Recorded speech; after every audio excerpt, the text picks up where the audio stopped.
Hello and welcome to an Infinity the Game battle report. Today we're playing Cosmoflot versus Qapu Khalqi and the scenario is Extraction. Big thanks to channel supporter Anthony P who made the request for Cosmoflot. Anthony notes that they have recently switched over to Cosmoflot from US Ariadna, but they are still finding list construction awkward, in particular when they find that they haven't spent all of their SWC. Now that's something itself to talk about, so let's have a look at the lists, discuss that a little bit, and then get into the game. So this is the list that I played this evening, and you will note that I've spent only 2.5 SWC. This is something that Anthony has described as feeling awkward, but genuinely I would say disregard that. There are some factions that do want to spend lots and lots of SWC, and in Cosmoflot you can actually kind of reasonably spend up to, even some lists you can spend up to 6, but Cosmoflot is a faction that is blessed by an absolute plethora of units that cost no SWC and tend to have shorter ranges as a result, but which are just really, really excellent choices for just offensive action and even doing mission objectives. Like, if bear pods cost 1 SWC, no one would bat an eyelid. Like, that would be completely reasonable, but they cost 0, and you put 2 of them in a list in a lot of cases, and so your list just has 2.5, 3, 2 SWC spent because you've got pieces like Bearpods and Patches and Varangian Guards and Ermandinos and etc. None of these pieces cost any SWC, like SAS, Usha McNeil, Paratroopers, William Wallace. Like, all of this stuff is really, really solid and costs 0 SWC. In fact, I would go as far as to say it's pretty likely you could make it would be a short range, but like absolutely banging Cosmoflot list that spent 0 SWC, and that list would still be, within certain narrow circumstances, incredibly scary. So, what are we playing? Well, this list is built to be generic, and it's built to be able to play as many scenarios as I could while not sacrificing the things I think are fun and good about Cosmoflot, because I didn't know what scenario I was playing when I wrote it. In fact, when my opponent for today, Chris, said that he had to defend the honor of Qapu Khalqi and play them into me in the next time we had a chance to play a game, I said, fair cop, and to make it a little more even, what we'll do is you can pick the scenario and build for it, and don't tell me what it is. Tell me the evening that we play, and I'll just try and build a list that can do it, that can do any scenario, and I'll play that list into whatever scenario you pick. So I built this knowing that I might have to play highly classified, I might have to play Biotech 4, I would have loved to have played Biotech 4, heavily underrated scenario, or I might even have to play Decap or Frontline or Firefight or something. Now, Chris picked Extraction, which is an interesting choice because he read that I was playing Cosmoflot and I was going to have quite a lot of impetuous pieces, and I would have to presumably take some specialists, but those specialists might be linked. And it's a scenario that actually you really do. I don't actually know if you need necessarily to aggressively build for Extraction, but it's a scenario that you absolutely have to have accurate expectations of going into it, and you can kind of accidentally stuff yourself out of it. Like, you could build, for example, a Starmada list that is just accidentally terrible at Extraction, but you're probably not going to do that with Cosmoflot. It will slow you down though. So, noting that this is meant to be a generic list, what we have are 2 combat groups. The second combat group is primarily fire support. The first combat group is primarily mission objectives and close assault. Now, if we weren't playing this in Season 15 of ITS, I would probably split those guns across the 2 groups. But because both the Unknown Ranger and the Chernobog, which you see there in Combat Group 2, are tactical awareness models, I choose to consolidate them into that second combat group so that I would be able to O12 prestige in the first group if I needed to. So, what are we packing here? Well, Combat Group 1 is close assault and mission stuff. So we have a bear pod, and then the other bear pod. Look, bear pods are really, really good. You don't need to take both bear pods in a single list. You can easily make a list in Cosmoflot that has just one of them. But the way that this was playing, the fact that I didn't know if I'd be playing into an exclusion zone or not, turns out I would be. I was a bit reluctant to go heavy on SAS, so I took the bears. And also, they're bears. Come on, I'm playing Cosmoflot. I have to play some bears in a Cosmoflot mission/list. We then have the first of 2 link teams. This is a Varangian Guard 3-person core. There'll also be a Varangian Guard 3-person Haris, which is Varangian, and Pacha. Now, patches are one of those pieces that are close range, but like, boy howdy, that patcher Vulcan shotgun profile is just really good. Like, it's really good by itself, but you slap just one extra burst on that, and there's nothing in the game that is not afraid of that thing if it closes within range. So we have that suit, like, it's a heavy infantry with a burst 4 Vulcan shotgun that's immune to flamethrowers, like, hot damn. It's also a specialist, it has Climbing Plus, and it's just carting 2 Varangians around the midfield and making them not impetuous. Awesome. We then have a Rokot Lieutenant, so we have a Lieutenant and a Decoy and a Paramedic. It is pretty well known to my locals at this point that I will from time to time risk running a visible and obvious lieutenant just to squeeze like one more troop slot out of a list, not have, say, 2 troopers dedicated to being a lieutenant and a decoy. But in this particular case, I had the slots spare, and so I elected to run a Rokot and a decoy. There was really nothing else I could use those slots for. But we do have a paramedic Rokot. I don't expect the paramedic to do great work in this list. There are so many pieces, for example, that are dogged, for example. But if I was playing into highly classified or countermeasures, I really wanted to have just the option to be able to do paramedic classifieds. So it's in there, it's only 11 points. Then in Combat Group 2, we have the second of 2 3-person teams. We have, once again, that Patcher, the Unknown Ranger, and a Varangian. This team goes incredibly hard. In addition to giving the Unknown Ranger link bonuses, you have the Patcher in there, which means you have a second model that is capable of doing mission stuff, and you have the Varangian for smoke. You really couldn't ask for much better out of what you're getting. This is just an outstanding use. In fact, this, I would go as far as to say that this should probably be in like most, if you can afford it, this should be in most Cosmoflot lists. I think you need a reason not to take, in fact, pretty much exactly this link team. It is really outstanding and really flexible. We then have a tractor mule just for orders. I don't love taking those just for orders, but I needed the points. We have an Ermandino with the Electronic.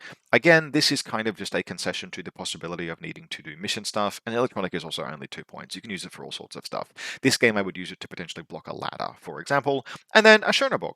Schönebog is gun, is perfectly serviceable gun, is good. It's a tag for 65 points. I had those points spare. The thing is not quite in the same category as a proper like armor 8 for all 3 wounds, multi-round main battle tag, but it's very close for a significant discount. So really no problem with the Schönebog. It would do totally adequately this game, as it so often does. So overall, this is an example of what I would call a very sort of like generic Cosmoflot list, designed to cover not all but quite a lot of bases. You could definitely tune this in a variety of different directions. One of the things that is notably absent from this list is any SAS whatsoever. SAS are outstanding, and you should consider putting them in Cosmoflot lists. And then another thing that we have that is missing is a Volcalat in a Rokot core. Now, I am a little reluctant to run that kind of piece because it doesn't fit my personal playstyle. How I like to build lists is really emphasizes having as many of my 15 troop slots as possible filled with pieces that can do mission or active turn fighting or something, like something very significant. And so I don't like running core link teams that are 4 plebs and a gun, especially when that gun really doesn't want to take active turn fights if it can avoid it. Now that's not an indictment of that core. That Volca-like missile launcher, the fact that it can just endure such a ridiculous amount of potential punishment, it can crack open games. It can just really, if it just wins a face-to-face roll, and even a tag has to shoot that thing often enough that it can take a long time to put it down, give it a chance to score a win in a face-to-face roll or a crit. It is scary, but it's not specifically from me. And particularly once you cut a Volcalac from lists, we've got this 2.5 SWC because I'm not taking a missile launcher. I'm taking 1 heavy machine gun and 1 Spitfire. But I like this list a lot. I think it's very effective and it would serve me very well in this game. Playing against me, we have this QK list, and this list is a meme, and I am disappointed in that for only one reason, and that reason is that someone is going to read this and then jump into the comments and say something like, "This is QK, you should have taken a Janbazan core," as if we haven't spent the last 2 years playing against Morats and Stilphalans and figured out how to deal with things that are much more dangerous and capable than a Janbazan core by this point. But that notwithstanding, yes, this list is a meme.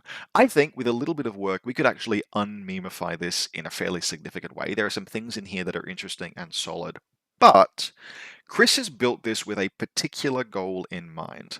Remember how I just said that it's pretty common for me in particular to being willing to risk taking visible lieutenants?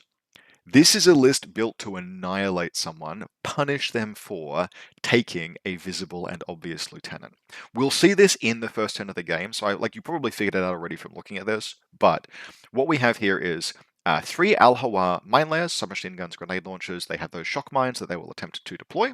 We then have a Druze it's unlinked, but it's got the X-Visor, EM, and normal grenade launcher. We then have a semi-capable little 3-person team. Now this, I don't hate this, but I also don't love it. So we have an Odalisk with Spitfire for 31 points, a Ghulam, just pleb, lieutenant, decoy in a sense in this case, and a Ghulam Doctor. Ghulam Doctors and Ghulams generally make very good light team sort of setup platforms because they don't just have rifles, they also have light shotguns, which gives them templates, burst 3 templates in close assault. Like, you never want a line infantry to be taking one for the team and making that charge around a corner with its armor 1 BS11, but a template weapon is a template weapon, and a burst 3 template weapon is a burst 3 template weapon. And the fact that even your doctors, which are excellent doctors by the way, have access to that shotgun helps let Ghulams fill that role, where another faction would be doing something like Pan-Oceania, taking, say, for example, CSUs to try and get the same kind of capability. We then have a second 3-person light team, very similar deal. We have an Odalisk just built for close assault. Look, 24 points for the submachine gun contender nanopulsar, multi-pistol, I guess, technically.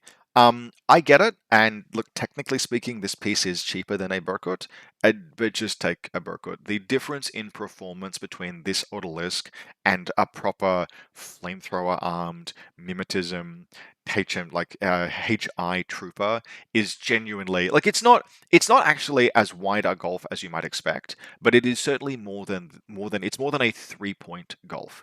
The Burkut is very, very good. The only reason why I would take an Odalisk over it is, one, if I was absolutely desperate for those few points, or if I expected the meta or the matchup to be very hacking heavy, because of course the Burkut is hackable and the Odalisk is not. We then have Layla Sharif. Layla Sharif in this link is doing double duty as both a gun and a hacker. Burst 3 pushes her shock marksman rifle up to just barely credible, but she has a doctor behind her to pick her up if she goes down, and the doctor is outstanding value for 15 points. Then in Combat Group 2, we have an Azrael. You really should take an Azrael in QK. In fact, I would go as far as to say that my favorite QK lists have 2. I really like Azraels in Harry's teams, built actually to be a bit more mobile. So again, we come back to the Burkut. Pieces like, so for example, a Harry's team like Azrael, Rouhani, and a Burkut is not cheap, but that packs, and if you're willing to tolerate the fact that that is very hackable, that packs an absolute ton of punch, and it can move and fight at a variety of different ranges. In this case, we have the Habsa Lieutenant hanging out in this group, which does somewhat condemn it to being a backfield fire support element only, but it's by no means bad for its cost to doing that. Rouhani is less efficiently costed than a Ghulam Doctor, but there are times when the fact that he's wildcardable into the Azrael link is what really makes him relevant here. You can't link the Azrael with a Ghulam, so you're left linking it with Rouhani, and you get no moon incapacitation and extra whip. These are not bad things. They aren't things that are necessarily worth 6 points on this link relative to what it's like. You're not necessarily getting 6 points worth of value by upgrading Rouhani to from the Ghulam Doctor, but the Ghulam Doctor can't link with the Azrael, and Rouhani can. So we then chuck the Hafsa in. Then we have 2 Yan-Yans with the correctly chosen DA CCWs. Now, there are pieces in this second combat group that I like, but I think overall it's a little bit of a mistake to configure it this way. This group is a bit too easy to render ignorable. You are committing basically to using your orders either to shoot, and if there's nothing to shoot, then you are using the orders on the Yan-Yans. And 5, potentially 6 orders on the Yan-Yans is just barely maybe enough to do something. Yan-Yans aren't fast. These aren't like Coom Raiders or Desperados. These guys are 4-4 moving it up the field, and when they get there, what they're delivering is just not that dangerous. If this combat group was like similar kind of things, but set up in, say, for example, a US Ariadna or a Hak Islam list, like, say, vanilla Hark, hypothetically, where these pieces could be much more mobile, bike-mounted, cheap warbands, this combat group would work because you could reliably and aggressively attack with those fast attack elements if the Azrael had nothing to shoot. But in this case, it's the Yarn Yarns, and they're just a bit slow, especially if orders get stripped. So I think this combat group needs to be reconfigured. In fact, I would go as far as to say that we can basically reorder a lot of this, chuck this Harry's team into this combat group, move one of these secondary link teams into this combat group, where you're comfortable. Say Layla Sharif, for example, she can move up, she can lay some mines, she can do some objective stuff, she can do some hacking. You could do something like that in this group and have it be much safer to have be your second combat group. And at that point, you're also comfortable, if you need to, breaking the link. If something dies in this big combat group, break the link, chuck some models into the first combat group. You are not willing to break this Harry's team up. You are much more willing to break either of these Harry's teams up. So I think that's possibly a way to do it. Another consideration is that you give up on the specific turn one meme that Chris is going to go for with this setup here, and just split these pieces across two combat groups. Just don't run all of them in the same group. Have like the Druze down here, and so the Druze is like, oh, you've got two spare orders in combat group 2. There was nothing to shoot. The Yan Guns moved around a little bit, and I'm just going to spec fire a bunch. That is a really good use of slotting spec fire into a list. And so I think you can absolutely improve on this list significantly by making it not be a freaking meme list. But it is a very interesting and amusing and in specific circumstances threatening meme list. But I think generally we could reorg some of the groups as well, just to take it as it is, but improve it a little. Regardless, this is Qapu Khalqi. I am interested to play into it, and we would be playing Evacuation. So here is our table. We can see quite a bit of high ground, some alleyways to be moving through. There are no interiors in any of these buildings, but this is Chris's table. You can access the rooftops. Any red spot on a building connects to the other red spots on the building, or otherwise denotes a ladder. So for example, on this building, we can see the ladder highlighted red. On this building here, if you were to move to this doorway, you could then spend a short movement skill to move up out of this doorway here. And pretty much all of the buildings have some combination of those. So for example, this big building here, in this back alley back here, there is a doorway that you can then take and go up onto the roof. This building here actually has a selection of doorways. You can't see all of them in this photo, and that will let you move in and around the building despite the fact that it has no interiors. Some notable ones, so this building here only has one ladder up, which goes up here, and then this building in the center has two ladders, so it can be approached from either side. So you actually get quite a lot of movement across this building. You can move across this direction or across this direction, but there are just those two ladders onto and off the building.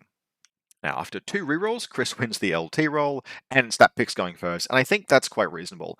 In Evacuation, the only reason that you would choose to go second is if there is either an advantageous deployment position for your HVTs, or you are looking to build a game plan around defending your HVTs.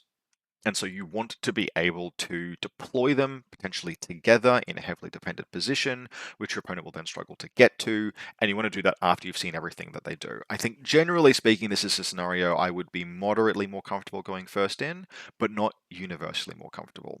So how has Chris deployed? Well, firstly, we have this absolute sea of camouflage markers. This is what you will get when you deploy, when you take 3 mine layer profiles. Like that Hawa profile with the submachine gun and grenade launcher is a great deal more than just the grenade launcher. The mine layer is very good, the submachine gun is suppressive capable. It's going to do a lot of its best work just being kind of a utility piece for a relatively affordable cost. Now, Chris's HVTs, one of them is deployed back here, right on the 16-inch line. The other one is over here, exactly also on the 16-inch line. So he has split them as far apart as possible. We then have the 5 neutral HVTs across the map. So Chris has got his camouflage markers here. They are deployed in a way that is fairly clever. So he has deployed them so that they look like, say, this one is a sniper. Maybe we've got a mine here that's covering the central area. These are mines, etc. But in fact, what we have is basically these 3 ones here are the grenade launchers. And then this is a mine, this is a mine, this is a mine. And he's doing that to disguise the fact that he hasn't taken any snipers in this. And he's reserve dropped his Druze.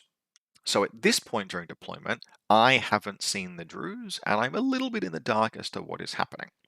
On this rooftop, we have the Azrael team. The Azrael is standing with Rouhani and an Odalisk, quote unquote, behind him.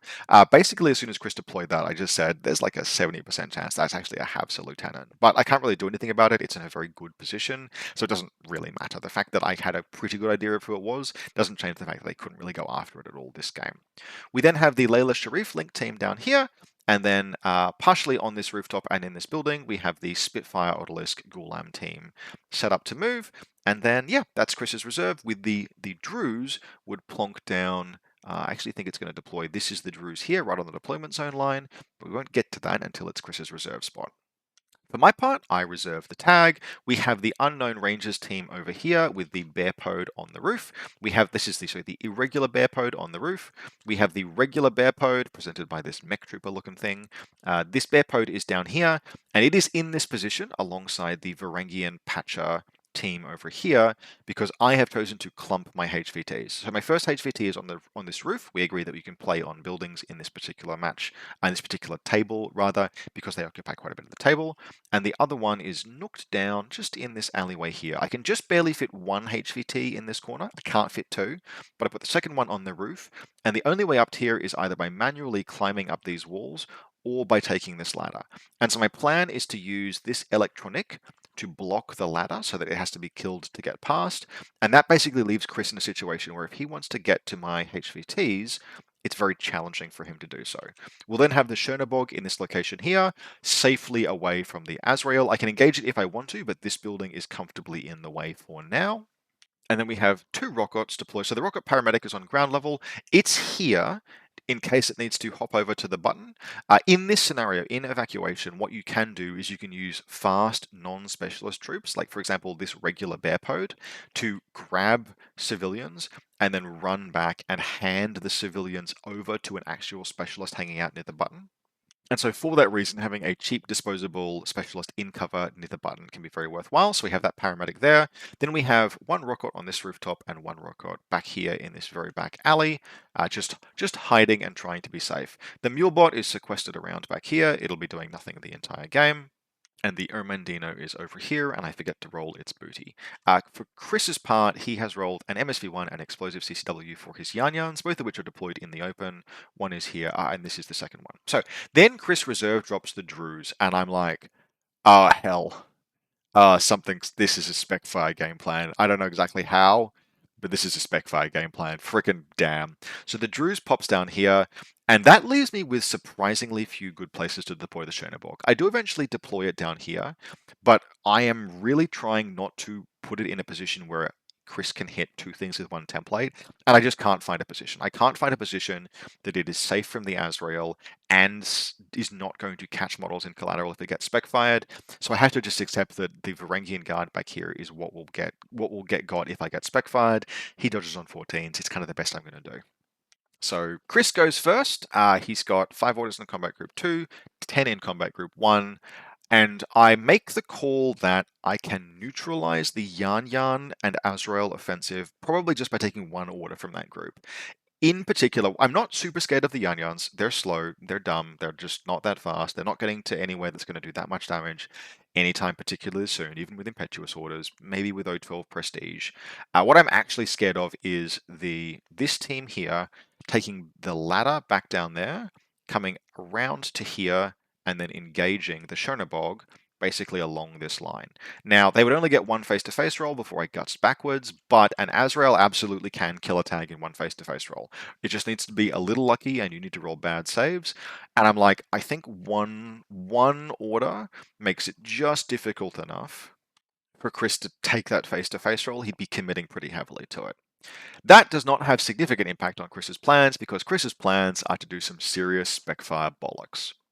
So Chris is going to spend 4 command tokens this turn. The first command token is going to be to coordinate move 3 camouflage markers and the Druze forward. They occupy a reasonably solid position, so they'll come, basically they're all going to move into and around this position here, but Chris will put them in relatively solid locations. Then the second command token coordinated order is to spec fire all the way up and over onto this rocket on this rooftop here. And I roll a 3 to dodge, and Chris rolls miss, miss, miss, and then a 2 to hit. so I'm okay. And I breathe, but not that much, because then he goes again and does it again. And I found my dodge, but he just misses all of his shots. And then he does it again, and I roll like a 6 to my dodge, and since I'm not being surprised anymore, that's a success and cancels all of his successes. So this poor little 9-point rocket has survived 4 command tokens worth of movement and then coordinated spec fire, when by every reasonable right he should have been an absolute smear on the ground. But would I have been okay with that? Look, the thing is, if Chris had succeeded in that, had I been, right, the identity of that rocket and if he's a lieutenant will forever remain a mystery, mostly to protect the morale of my poor opponent. But had I been a lost lieutenant in the first turn, it's actually a bit of an open question as to whether or not Chris would really have been that far ahead. I would have 3 command tokens to spend converting irregular order to regular, setting up positions, moving as best I could, probably not accomplishing anything particularly massive, but I still have my attack aware orders. I'd be able to do probably some stuff with the Unknown Rangers team. I would by no means be out of the game, and Chris would have blown an absolute ton of orders on this play. Now, I am on board with Specfire as a thing that you can accomplish with some factions. I think there are some factions that are very well suited to Specfire as an option, as an offensive tactic, but I don't know if QK are that faction. The thing about, firstly, coordinating Specfire uses up an exceptionally rare resource, and it uses it up frivolously in a ITS season where command tokens have basically never been more valuable. Secondly, no matter how much you like the idea of making that spec fire happen, those Al Hawa are hitting on 5s. You can do much, much better with other factions that can get those bonuses higher, going from Ballistic 11 up to, say, Ballistic Skill 15, in a faction like Druze, or even just Panoceania chucking a Fusilier grenade launcher into a core. To put it another way, you would not commit to a heavy machine gun hitting on 5s against an opponent dodging on 7s, or 8s. Like that's a terrible face-to-face roll to have be your first turn of the game.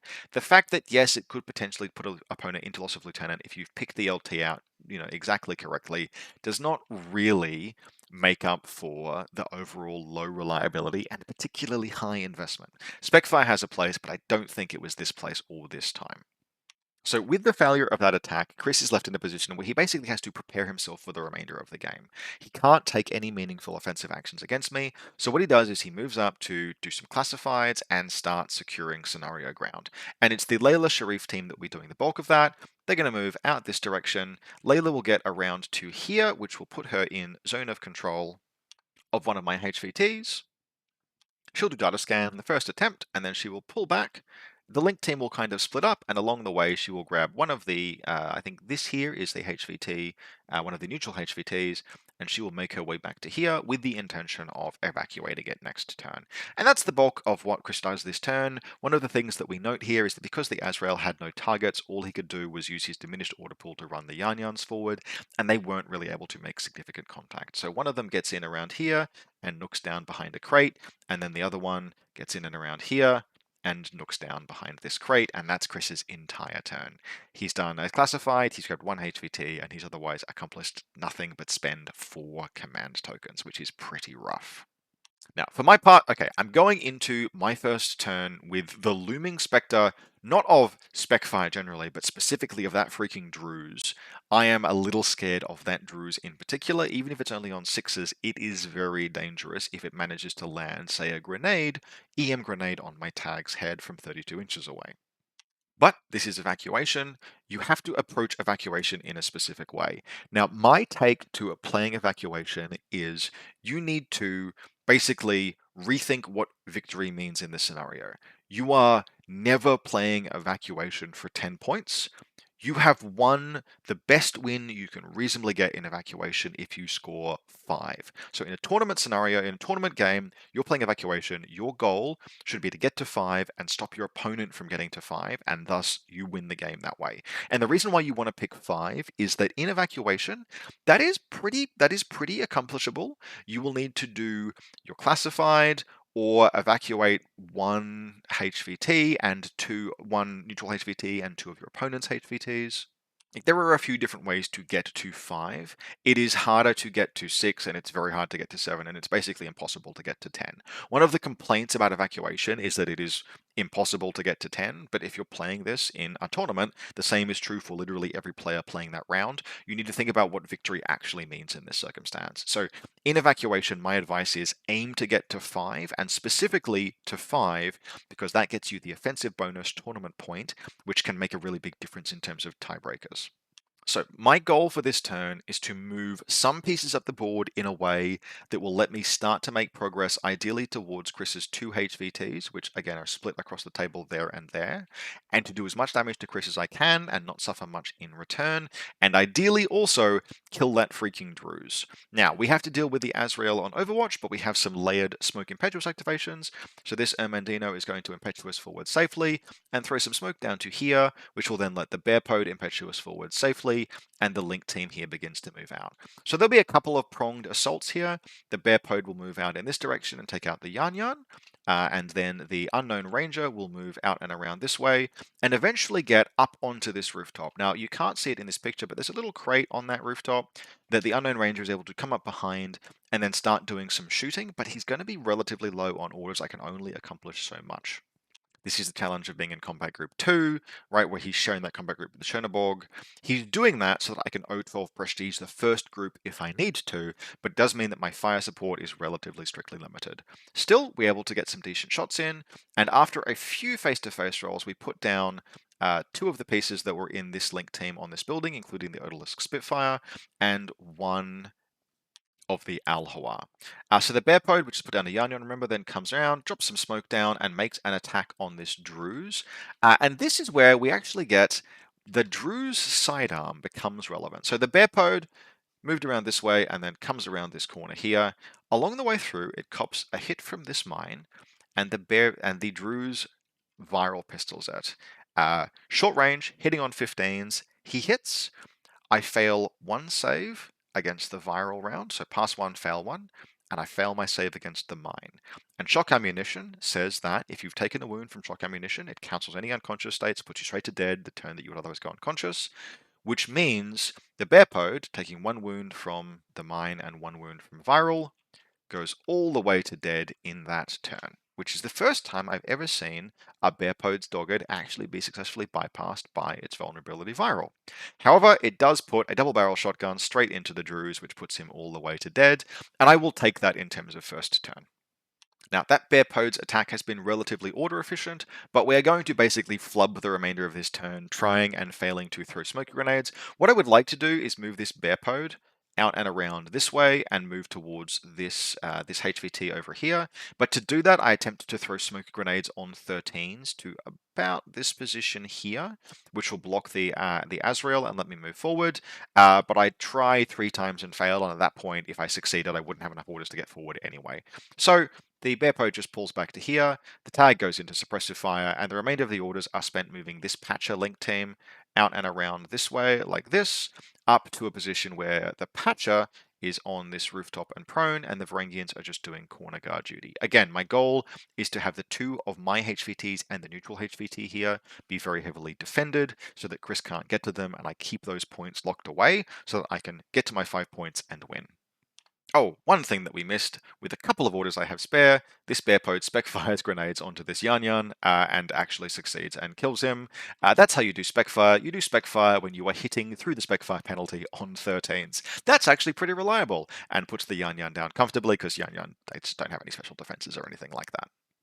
So Chris is in a relatively grim spot here at the beginning of turn 2, but he has done his classified and he's ready to extract 1 civilian. So Layla Sharif, before anything else, does not see any nonsense. She gets to this objective. First roll, she just pops the civilian into the objective and sends it into space. Cool. Chris now has 2 points and I have 0. At this point, particularly given the casualties he's suffered and which I have not, I've lost a Bearpode. He's lost considerably more than that. His line of victory is to extract more civilians if he can, but primarily to stop me from further accomplishing my scenario goals. So in that vein, the Azrael is going to be very important. Sitting up here, it's really not going to be able to move. The rest of this turn is spent basically moving around things like Al-Hawa and putting them into suppressive fire. So the first Al-Hawa comes up and around here, lays a mine along the way to help block off this building, this rooftop approach, and in particular, any attempt to get to this civilian will trigger the mine. And the Al-Hawar sets up insuppressive fire here, which is quite pleasantly forward and will give it fairly good range bands. The other Al-Hawar, with just one order spare, over here sets up suppressive fire just to try and keep the unknown ranger on this rooftop back, and I won't basically be able to get to it in any meaningful capacity in my turn.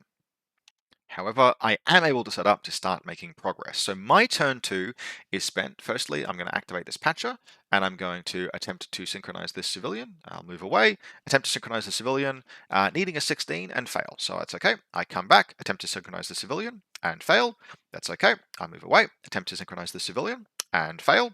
And then I move back and attempt to synchronize the civilian and fail. Then I attempt to synchronize the civilian just staying there on the roof, and I succeed that time. That's a thing that can happen in this scenario. It can happen in any scenario, but it's fine. It's fine. We will just move the patcher down onto the ground level, ready to make a run on this objective on the final turn. We will then have the Unknown Ranger do just a little more shooting. I think he puts down one piece. I think it puts down the maybe the Al-Hawar on this and ground level in suppressive fire. But the main thing that we do is that we have the patcher on the floor level grab the HVT of Chris's, the one this is going to be worth 2 points, and just start the journey back this direction. Now he doesn't get too far, but again, any progress that you make sets you up for that eventual 5 points.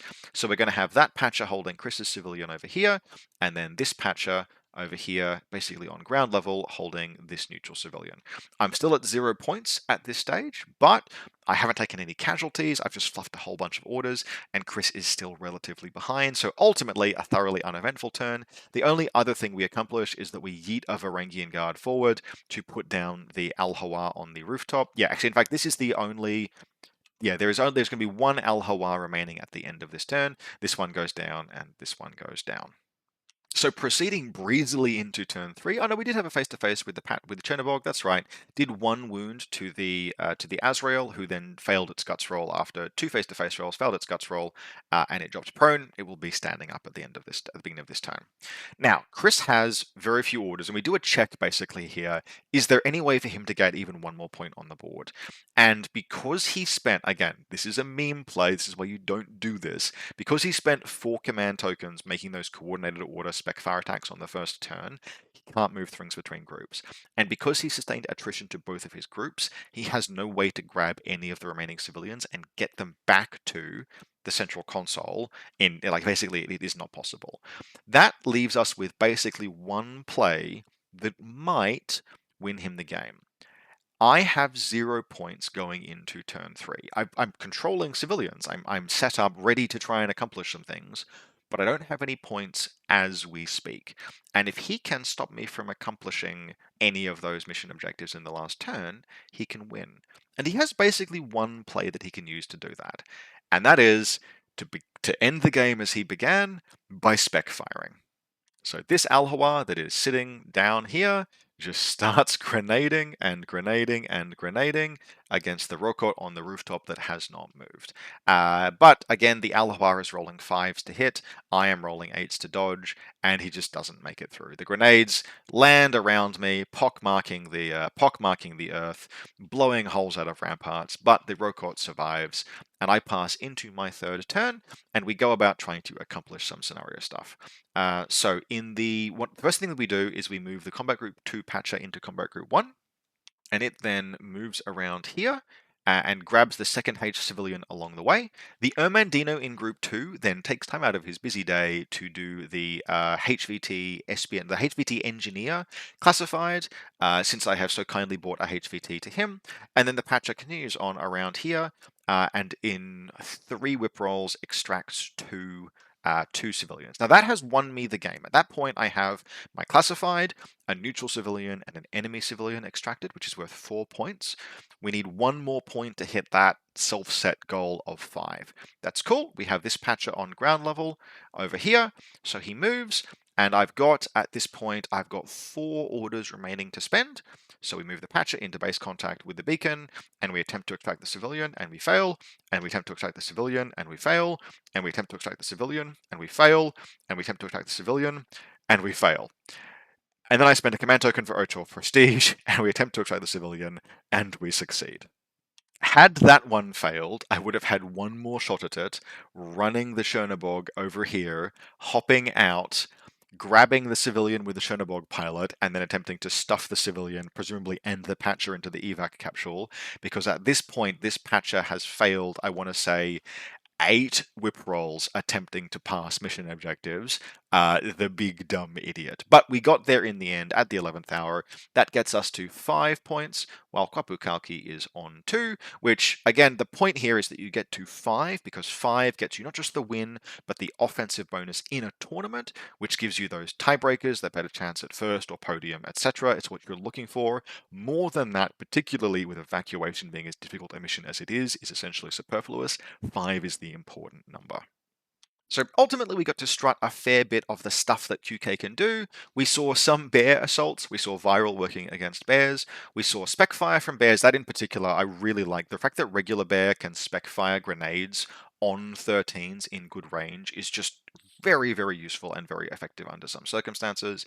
We saw the Chernobog do basically okay Chernobog things. We saw the Unknown Rangers team really go on a tear, kill a bunch of stuff. And even just the Patcher, Varangian, Haris team got to do some things. So basically everything got to play some part of the game. Everything worked very well, and I think the outcome of the scenario reflects that.